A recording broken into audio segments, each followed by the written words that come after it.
Greetings and salutations, everyone. My name is Allgeier and welcome to my YouTube channel. Today, we're talking about my Week 11 running back rankings for the 2022 fantasy football season. Over the course of today's episode, we're covering all topics related to the running back position, beginning with matchups. We'll talk about which defenses thus far this season, on average, have been giving up the most points to opposing running backs in order to give us a little bit of perspective as to who has the most advantageous matchup going into the week and which running backs we might want to be careful about due to the 11 other people on the opposite side of the field that are going to stop their efforts on a weekly basis. Again, matchups are a huge variable that we want to take into account when we're talking about rankings within a given week. So we'll talk about that. I'll show statistics on screen. Then we'll progress into our top 36 running back rankings, as I'll share with you guys my opinions and, of course, statistics that justify the reasons as to how I see the position stacking up by the end of week 11.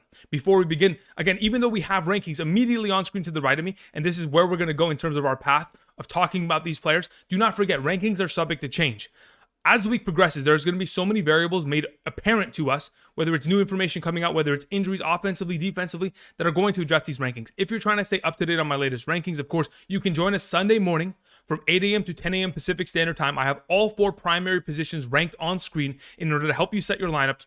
And we also have multiple live streams, one on Saturday, one on Thursday night after the Thursday night football game. We have multiple rankings video throughout the week, daily fantasy football content for the entirety of the 2022 season, not only to help you win your weekly matchups, but of course help you win a 2022 fantasy football championship. So if you have not yet already, be sure to subscribe to the channel. Help us get to our goal of 80,000 subscribers. Thank you very much. All right, let's get into talking about matchups at the running back position, beginning with how many points they have given up as an entirety when we're totaling both rushing statistics and, of course, receiving statistics as a whole. Now, as you can see, the Houston Texans are giving up 30.2 fantasy points per game on average in a half PPR scoring format to opposing running backs per week. In comparison to the 49ers, which are only giving up 14.14 fantasy points per game. It's literally double the number. So anybody that is playing against the Houston Texans on a weekly basis obviously needs to be in your lineup, especially considering we are talking about both Brian Robinson and Antonio Gibson, who may be lower-end RBs on a typical basis, but coming off the performances that they put forth last night against the Philadelphia Eagles, both of them combining for 40 rushing attempts, going into this matchup, they're going to probably run the ball just as much and find even more success in terms of efficiency going up against the defense that, quite frankly, cannot stop the run. Now, you can go ahead and pause the screen if you want to go ahead and take a deeper dive into the statistics allowed to opposing running backs. This does not include any sort of statistics by fullbacks. This is all just running backs alone this season. But as we'll go ahead and progress, just want to put it into perspective. The main reason why we go ahead and show these statistics is because I do want to convey the idea that when I've done my research over the years, majority of matchups really have to do with rushing statistics alone. When we're talking about receiving statistics allowed to running backs, that typically isn't something that we can take into account via matchups, because that determining factor of that statistic is mainly based on how much an offense or a quarterback wants to target a running back throughout a given week. So when we go ahead and we isolate rushing statistics alone, rushing yards and rushing touchdowns, we still find that the Houston Texans, Chargers, Browns, Chicago Bears, Detroit Lions are amongst the worst teams in terms of stopping opposing running backs, and they give up a boatload of points. While on the opposite end of the spectrum, we have teams like the Tennessee Titans, San Francisco 49ers, New England Patriots, once again, who really don't give up many points, whether it's touchdowns, whether it's yardage on the ground on a per week basis, on a per attempt basis. They're quite stout against the run. So now that we've taken all this into account, we will refer back to these statistics as we progress throughout today's video, typically in a 1 through 5 star designation within each player's overall page. Now, as you can see to the right of me, our number 1 this week is Saquon Barkley, and he currently has a 5-star designation, considering, again, the Detroit Lions are giving up 17.99 fantasy points per game on average to rushing statistics alone in terms of the running back position. I mean, it is an unbelievable number, and absolutely he's going to be able to take advantage of it. But we'll talk about matchups as we progress throughout today's video. It's always on screen because it's an extremely important variable that we have to take into account. So let's get into this, shall we? Beginning our Week 11 running back rankings with our number 1, it is Saquon Barkley. Saquon Barkley is coming off an incredible week. 152 rushing yards and a rushing touchdown is no joke. 22.5 fantasy points is great. But the biggest difference maker was the fact that he had 35 rushing attempts. That is an unbelievable number. That volume of opportunity is crazy, especially when we take into account the fact that the New York Giants had 17 passing attempts at the end of that game, while they ran the ball 47 times as an offense. That's a 77% run rate against the Houston Texans last week. And going up against the Detroit Lions, I think this is a very easy transition to bringing that exact same recipe and once again unleashing it against a Detroit Lions defense that cannot stop opposing running backs. Over the last 3 games, yes, they have been a lot better in terms of stopping running backs, but they're still allowing 4.07 yards per carry on average since week 8 to opposing running backs. I think this is a perfect position for Saquon Barkley to once again have himself another big week. Currently via Prize Picks, he has a current number of 98.5 rushing yards, more or less. Again, if you guys haven't checked out Prize Picks, there's a link down in the description of the video. When you go ahead and sign up using promo code Andrew today, you can go ahead and make a first-time deposit and get that first-time deposit doubled up to $100. So if you deposit 50, you'll be given 50. You deposit 20, you'll be given 20. Check that out today. Currently, his number is 98.5 rushing yards. I think this is a very achievable number, similar to last week. I think his number was near the mid 90s. It was an automatic smash. We took that and we went over, and obviously it paid dividends. So for those of you who are interested, check that out today. Make a couple entries picking more or less on a given player statistics for this upcoming weekend's fantasy games, specifically for the NFL. So if you're interested, check that out today. Link in the description. Thank you very much. All right, let's move on. Let's talk about our number 2 running back. It is Austin Ekeler taking on the Kansas City Chiefs. Even though Austin Ekeler's coming off of a season low 6 rushing attempts, I understand that's not a great number. He's still going to get his receiving yards. He's still going to get his receptions. 7 receptions. Again, like I've mentioned on multiple occasions, this guy is on pace for breaking the record for the most receptions by a running back in a given year.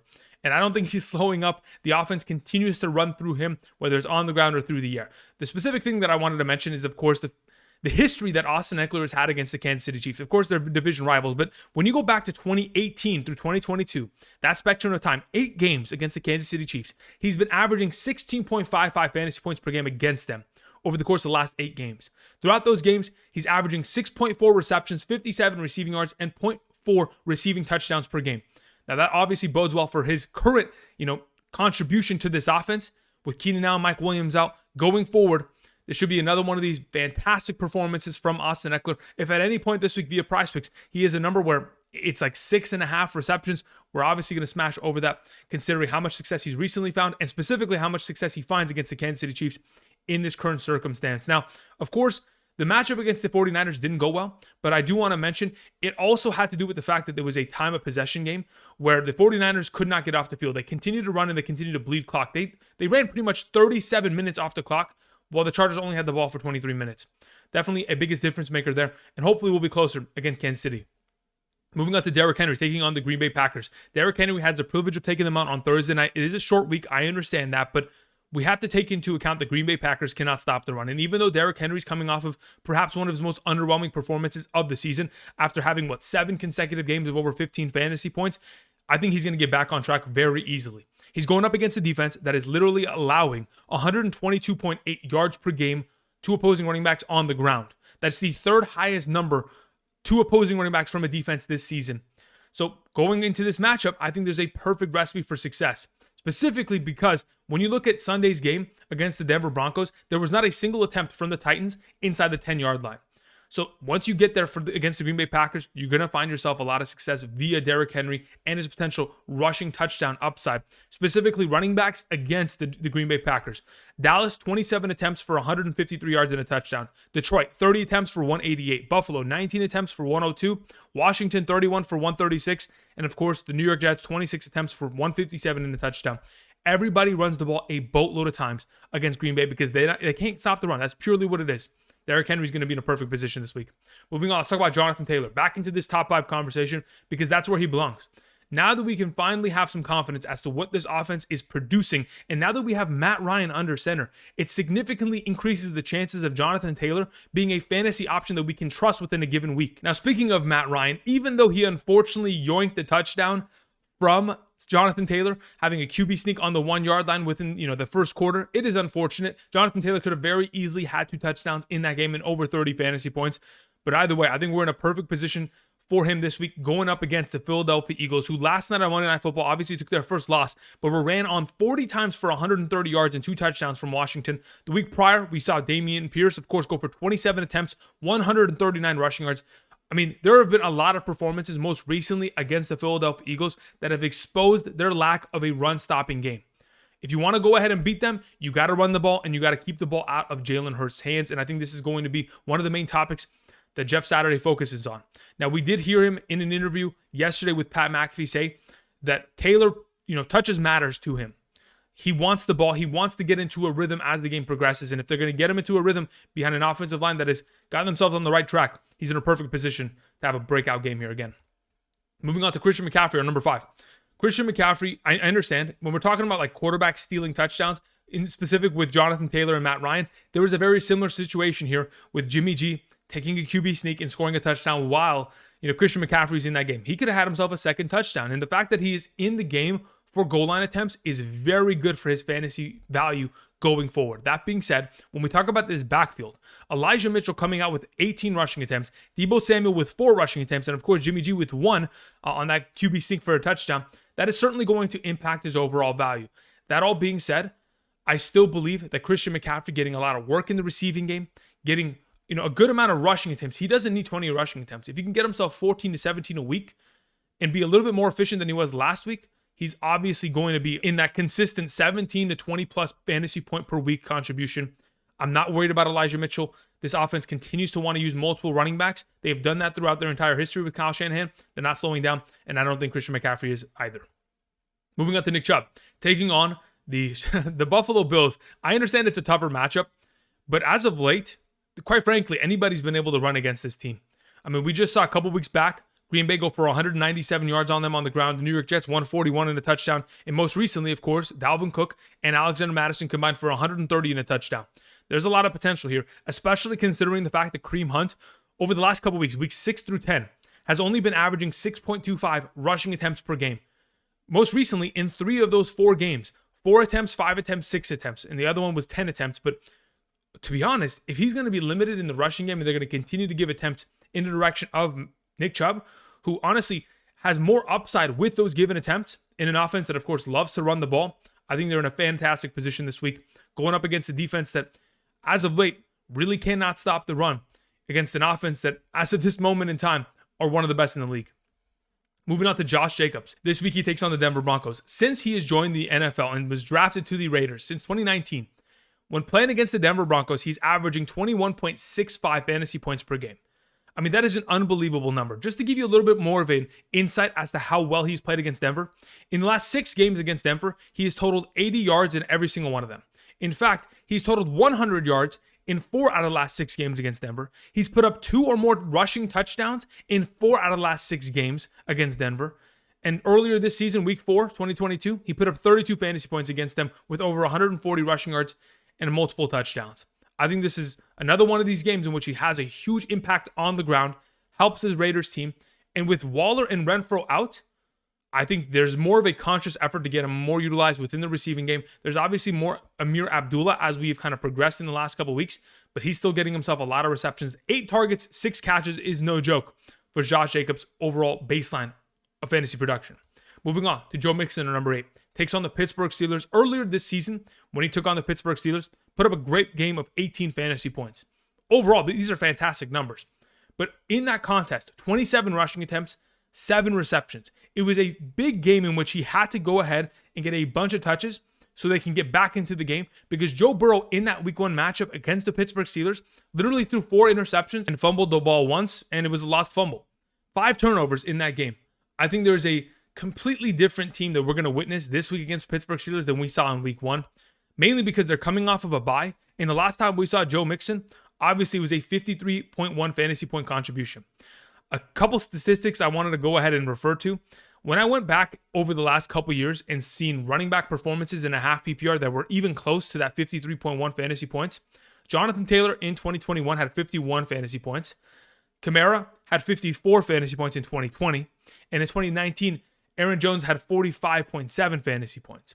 The interesting thing was that those 3 running backs either finished as the number 1 or number 2 running back by the end of that given season. Hey, maybe Joe Mixon could do the same this year with the remainder of his performances. Moving on to Dalvin Cook at number 9. Dalvin Cook has been fantastic. I mean, ever since we got to week 3, he has been a significantly better option within this offense, and they've certainly utilized him at a higher rate, whether it's on the ground or through the air. Specifically, in the last 3 weeks, he's got himself 6, 6, and 5 targets. That is incredible numbers that will continue to heighten his overall potential. Now, that all being said, I do want to mention a couple things.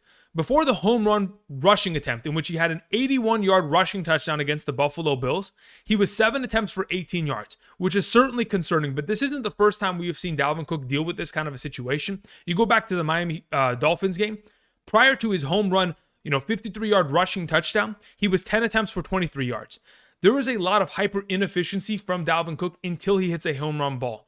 And yes, this week, it is a little bit better of a matchup in comparison to playing against the Buffalo Bills in my eyes.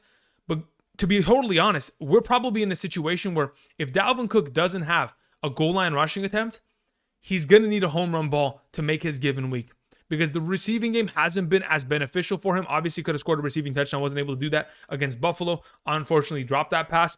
But we're in a situation where the home run ball certainly matters with him. Luckily, we know that he's capable of it, which, of course, continues to keep him in this RB1 conversation. Moving on to Rhamondre Stevenson coming off the bye week. Again, we've talked about this ad nauseum. Rhamondre Stevenson is one of the best backs in the league in terms of fantasy points per game. Since week 3, he's averaging 17.53 per game, with Dameon Harris even involved in some of those contests. I mean, the last 3 games, we have seen him get 8, 7, and 7 total targets. Those are unbelievable numbers. In fact, thus far this season, there's only been one game in which Rhamondre Stevenson hasn't had 5 or more targets in a singular game. That is unbelievable. Now, the last time he took on the New York Jets was just a couple weeks ago. He put up 17.8 fantasy points, which he had 71 receiving yards on 16 attempts, while Dameon Harris was active in that game, and Dameon Harris accounted for 11 rushing attempts and 2 receptions. We still saw 16 attempts going in the direction of Rhamondre, 7 targets, 7 catches, 72 receiving yards. Didn't even have to score a fantasy touchdown, and he was still almost 18 fantasy points. I think going into this week, could probably find the end zone. Coming off the bye, they should be healthy and ready to go. Moving on to Tony Pollard. I understand there is going to be an Ezekiel Elliott in this backfield in some sort of capacity going into week 11, but Tony Pollard has convinced me, without a doubt in my mind, after watching his performances over the last couple weeks, that he is a different running back. He is quite literally one of the most talented running backs in the National Football League, and I'm sure the Cowboys have noticed that. There's a reason why there were rumors at the beginning of last week saying, oh, Tony Pollard, we only want to use him about 30 times per game. He only play him about 30 snaps. Surely that's the case, considering he had 22 rushing attempts and 3 receptions on 6 targets. They gave Tony Pollard quite literally 28 opportunities. He played 72 of the 83 total offensive snaps. He comes off of a game in which he had 22 rushing attempts, which is his career high. Anytime he's being given ample opportunity, he's averaging over 17 fantasy points per game in fantasy football. He currently is the number 1 running back in the league in terms of yards per attempt, 6.02. As of right now, nothing's stopping Tony Pollard. He should have a fantastic performance, even in the return of Ezekiel Elliott. Moving on to Aaron Jones, our thumbnail for today's video. A very, funny thumbnail, to be honest. Had to throw the sombrero up there. Either way, Aaron Jones in the last couple weeks here, weeks 7 through 10, has been averaging 21.47 fantasy points per game in the healthy performances. Now, I don't count week 9's performance as a healthy one. He was dealing with the ankle injury and was limited and obviously didn't play as much. Now, we got back into week 10. He played 70% of the offensive snaps and was 1,000% healthy, therefore put up a 22.6 fantasy point game. Another 100+ yards on the ground, had himself a rushing touchdown, and had himself 24 rushing attempts. When I went back in the history of Aaron Jones' career, there's only been one game where he's had more rushing attempts, which was 25 back in 2019. But again, when he's healthy and active, he's in a fantastic position. They do take on the Tennessee Titans. That being said, the Titans on Sunday were missing 7 of their defensive starters. If that's once again going to be the case for this upcoming Thursday night game, because it is a short week, maybe they don't play again here, we could have Aaron Jones behind this offensive line making a lot of noise and, of course, scoring a lot of touchdowns. Moving on to Alvin Kamara. Alvin Kamara is in a position where I'm beginning to really worry. I hope that there's going to be a quarterback switch in the coming weeks, considering the fact that we only saw this offense have 10 first downs on Sunday against the Pittsburgh Steelers. In fact, in the last 2 games where Andy Dalton has struggled heavily and so has the running game, they have only totaled 23 total first downs. I mean, the Steelers against them on Sunday had 23 total in one singular game. This is not something that they can continue to sustain. You can't just keep taking losses because the quarterback play is not at an efficient enough level to get Alvin Kamara involved as a receiving option and, of course, sustain a running game. I understand that their offensive linemen are injured, but Alvin Kamara is far too talented to be utilized in this capacity. I'm hoping that they're going to flip the script, allow Jameis Winston to take over, and allow this offense to be far more of a threatening option and at least get down into the red zone so we can have those opportunities to score. Outside of that, it's going to be tough for Alvin Kamara. Moving on, let's talk about Miles Sanders going up against the Indianapolis Colts. Miles Sanders is coming off a week which, yes, it was underwhelming, but you got to look at his entire spectrum of play this season. He's been a fantastic running back within an offense that is one of the best in the league. And the primary reason why they weren't able to get anything going was because of time of possession, purely. The Washington Commanders dominated time of possession where they had the ball for 40 minutes and 24 seconds, while the Philadelphia Eagles only had the ball for 19 minutes and 36 seconds. The difference there is that majority of the time when the Philadelphia Eagles had the ball, they had to come back in the game. So they had to pass. They were forced to do so in order to carve themselves back into the contest, but then they started turning over the ball. Again, we talked about it on multiple different occasions yesterday during the live stream. They turned over the ball 4 times. That is not how you win a game. So going forward, specifically against the Indianapolis Colts, I expect this team to completely, shift it around and get, obviously, Miles Sanders back into the game, get them far more opportunities down in the red zone. And when they do, his fantasy point relevancy will certainly be there. Moving on to James Conner, number 15. Even though he does take on the San Francisco 49ers, if you guys remember, last season with Colt McCoy as a starting quarterback against the 49ers, James Conner has been able to put up 30-plus fantasy points against this defense in the past.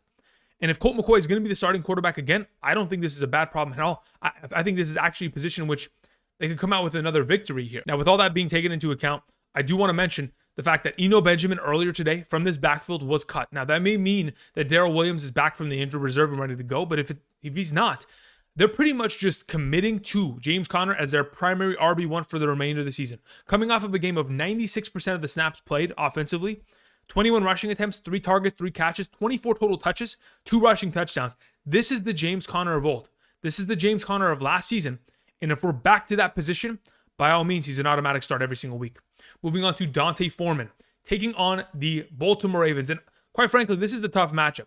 But D'Onta Foreman has been incredible since, we go back to that Tampa Bay Buccaneers matchup where he put up 118, total rushing yards. And in fact, since then, he's been able to put up 118 or more rushing yards in 3 of the last 4 games. The only game he wasn't able to do so was mainly against the Cincinnati Bengals, where they got blown out and they could not run the ball in the second half in any sort of capacity.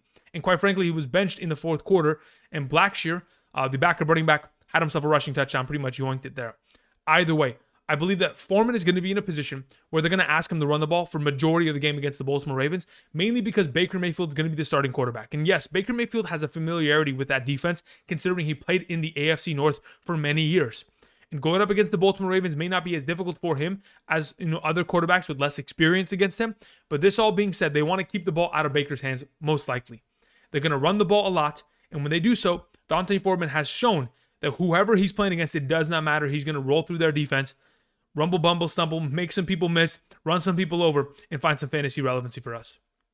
Moving on to number 17, Dameon Pierce, taking on the Washington Commanders. The Washington Commanders have, quite frankly, been a really good run-stopping team, and that's why I have Dameon Pierce as low as I do. They literally haven't allowed a relevant fantasy productive week from a running back since week 5, which was Derrick Henry. Derrick Henry had over 100 yards and 2 touchdowns. But since then, we haven't been able to see consistent performances of 10 or more fantasy points from other running backs. We just haven't. And obviously, when they get Chase Young back, that defense is going to get even better. So going into this week, it does worry me about Dameon Pierce's overall value. That being said, when we go back to week 3, as soon as Dameon Pierce was given the starting running back job of this team and all the opportunities went in his direction, since then, he's been averaging about 12.6 fantasy points per game, just mainly off of rushing and receiving statistics and receptions. So when you go ahead and compile the fantasy points attributed from those overall statistics, not touchdowns, but just those statistics, he's averaging 12.6 fantasy points per game. So he'll put up these numbers, and if he gets a touchdown, of course, there's a 6-point influx. But outside of that, I think we're probably in a position where he probably scores about 10 fantasy points here. And if he has the upside of scoring a touchdown based on field positioning, then we get lucky, and he gets himself a 16-point week. Moving on, let's talk about Cordarrelle Patterson at number 18. To close out the first half of the running back position, we mentioned Cordarrelle Patterson mainly because we believe that going up against the Chicago Bears, this is a fantastic matchup. Now, I understand the last time we saw Cordarrelle Patterson, only 5 attempts on the ground for 18 yards. A very underwhelming performance in a game in which he should have been carrying the ball probably 15 times instead of 5.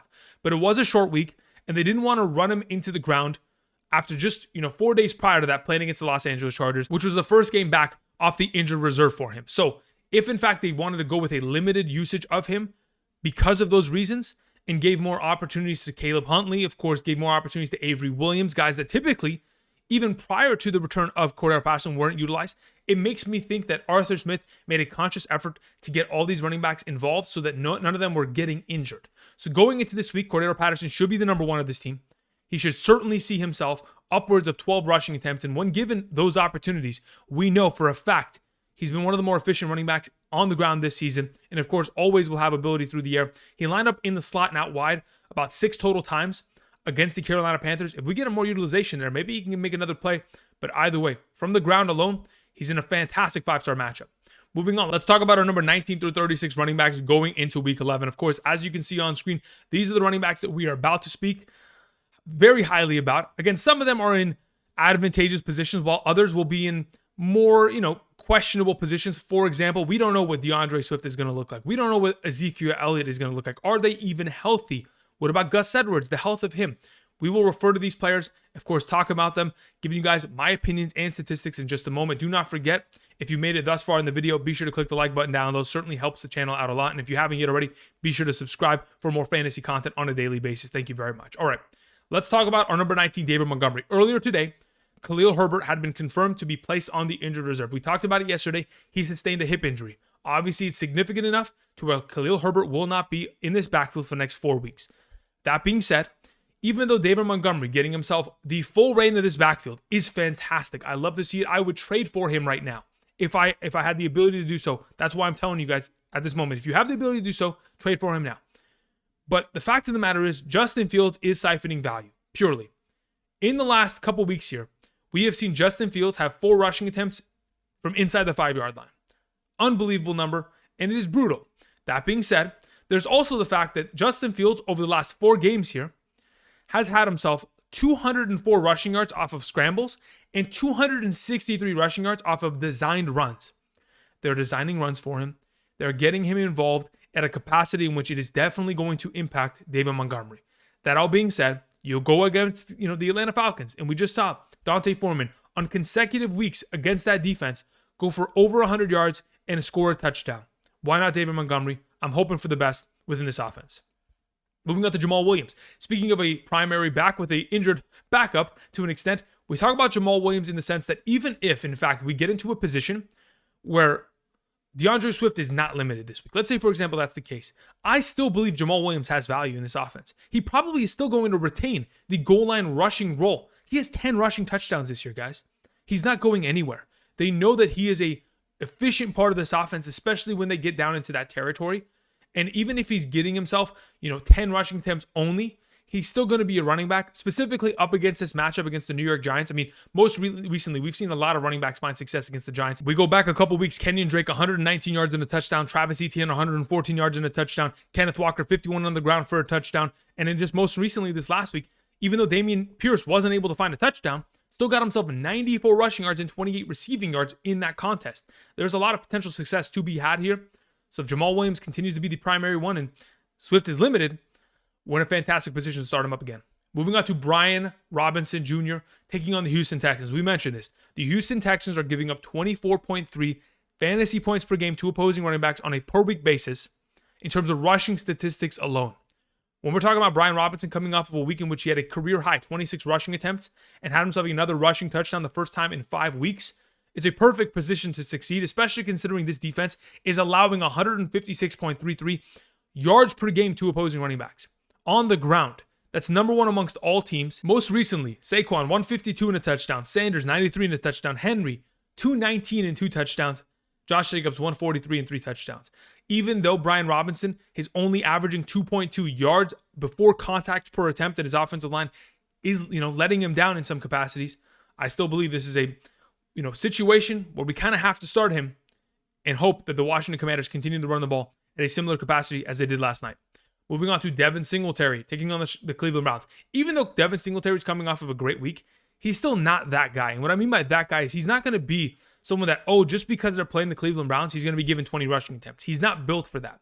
And even though we've seen in seasons past that he can be given a high volume of touches and be fantasy relevant, I don't know if that's the position that this team is going to be in when they take on the Cleveland Browns this week. Even though he had himself 13 attempts, 2 of them within the red zone, got himself a rushing touchdown on both those opportunities. Fantastic. We love to see it. 15.2 fantasy points, scoring touchdowns is something that has typically, eluded Devin Singletary within this offense.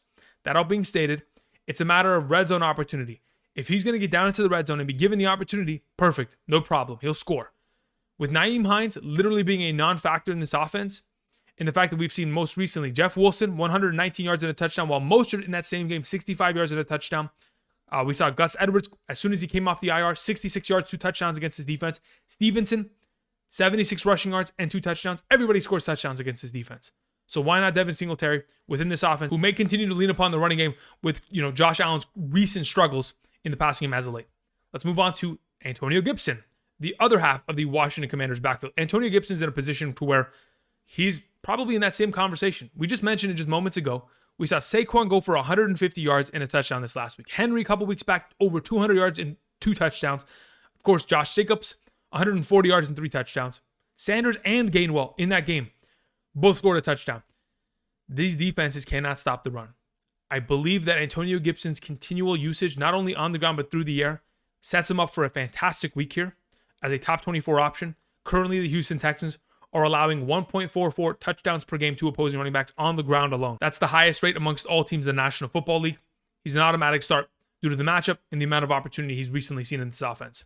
Moving on to number 24, Isiah Pacheco. Again, we mentioned him as a must-pick-up waiver wire option, considering he's going to be the starting running back of this team going forward. And they have an incredible matchup against the Los Angeles Chargers, who have given up 5.72 yards per carry on average thus far this season. It's a perfect recipe for success.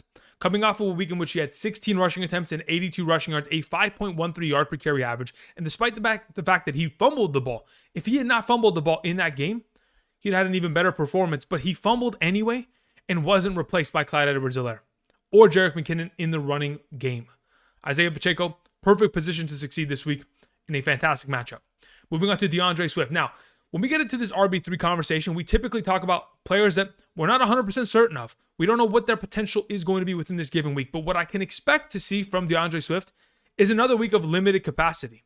Only playing 30.65% of the offensive snaps is not enough for him. 6 rushing attempts for 6 yards and one total reception on 3 targets for 6 yards. Yes, he scored a touchdown. Great. We love to see it. But it's not enough for me to be convinced that DeAndre Swift is going to be back and ready to go at a full capacity. I thought that was going to be the case, considering the full practice participation he had Friday of last week. But obviously, Dan Campbell wants to protect, DeAndre Swift's future. And he wants to make sure that he is limited in not being ran into the ground. And I understand it, but it's tough for us fantasy managers to start him. We know how great this matchup is against the New York Giants. We just talked about it with Jamaal Williams. A lot of running backs have found success. I'm just hoping that DeAndre Swift gets a full capacity, because once he does, we're talking about 18 plus fantasy points in these kind of matchups. Moving on to Gus Edwards. Again, another one of these running backs we're not 100% certain of. This week he takes on the Carolina Panthers, and if in fact we are in a position where his hamstring off of the bye week is going to be healthy, considering you got to remember he also did not play in week 8, so he had 2 weeks off with this hamstring. If he's fully healthy and there's no Kenyon Drake in his backfield taking away touches, Gus Edwards is an automatic start, probably higher than the number 26 position. But if in fact we see him limited at practice and in play at the end of the week, there will probably be more Kenyon Drake utilization than we want, and that will obviously diminish his overall upside within the given week. And that is why I currently have him as my number 26, despite the fact that it is an incredibly advantageous matchup. His health is the main question. Moving on to Najee Harris. Speaking of health being in question, even though he's coming off of a week in which he had 20 rushing attempts, and that's the first time this season that we have seen him have 20 or more rushing attempts. Unfortunately, head coach Mike Tomlin did confirm that he is dealing with a knee injury and he is feeling some sort of discomfort in his knee. I think we're beginning to lean heavily in the direction of a running back by committee between him and Jaylen Warren. If that's going to be the case, of course, Najee Harris will be the primary number 1 on the ground, on the goal line, but through the air, I think his value diminishes there. And in comparison to weeks past, this makes it a lot more difficult to start him because we know that there is now an injury that is certainly plaguing him. Moving on to Michael Carter, taking on the New England Patriots. Even though this is a tough matchup, we have to take into account that when Michael Carter is given ample opportunity throughout his entire career, 2021 through 2020, he has been a fantastic fantasy option. In fact, in the 11 games where he's been given 13 or more touches, he's averaging 13.52 fantasy points per game. I understand it's a difficult matchup, but this is a team that just faced one another back in week 8. And though Michael Carter didn't have the most incredible performance with James Robinson there and more of a rotation, I think we'll see Michael Carter be utilized far more in the receiving game, which will overall give him a little bit more upside. Of course, we've even seen him be the goal line back of this team, going back to his week 9 performance where he scored a touchdown. I'm hoping for another big performance here from Michael Carter to get him back on track. Let's move on to Elijah Mitchell, number 29. Elijah Mitchell is a very interesting prospect. The fact that he came off the injured reserve back to getting literally 20 opportunities, 2 targets, 1 catch, 18 rushing attempts, 19 total touches. It's unbelievable. But when you go look at his entire career with the 49ers, this is how Kyle Shanahan has wanted to utilize him. He only played 25 total snaps, and he had 20 total opportunities. Just putting that in perspective. When he's on the field, they're running the ball. I mean, it's just a fact. And defenses will begin to notice that. But that all being said, in the last 12 regular season games that Elijah Mitchell has played, 10 of them have consisted of 17 or more rushing attempts. I don't think he's slowing down anytime soon. And within this backfield behind this fantastic offensive line, could even score touchdowns in the future, making him an even better option for fantasy. Moving on to Jaylen Warren. Jaylen Warren, like I mentioned in regards to Najee Harris, is going to get more and more utilization. This is going to be an absolute running back committee going forward. Jaylen Warren played 43% of the offensive snaps, 36 total, in comparison to Najee Harris's 50 total. There were multiple occasions throughout that game in which they were both on the field, but as of right now, the efficiency that we have seen Jaylen Warren present, and the fact that Mike Tomlin has opened up more over the course of the last couple of weeks to the idea of utilizing Jaylen Warren as a guy that not only is the RB2, but can be sprinkled in with far more opportunity within a given week to protect Najee Harris. I think we're in a position here where, coming off of 2 consecutive weeks of 9 or more fantasy points, we may see a third one here for Jaylen Warren. Moving on to Jerick McKinnon, our number 31. Jerick McKinnon in the last 2 games, weeks 8 and 10, has had 16 targets and 12 receptions. In those 2 games, has totaled 96 receiving yards, and going forward is probably in that 8 to 10 point range at the running back position. If they start giving him rushing attempts, it's over. He'll 1,000% be a top 24 option within this offense. Because if you start running the ball with him, we've seen him break out major runs throughout the season already. But it's a factor of opportunity, and I don't think he gets those. But if we're just purely relying on receiving statistics alone, the volume of opportunity he has managed to acquire in the last couple of weeks here lends me to believing that he once again has himself another great performance, specifically against one of the better matchups at the running back position. Moving on to James Robinson. James Robinson, again, the last time we saw him have 15 total touches, 13 on the ground, 2 through the air, against the Buffalo Bills defense. And honestly, he had himself a receiving touchdown and made himself a relevant fantasy prospect.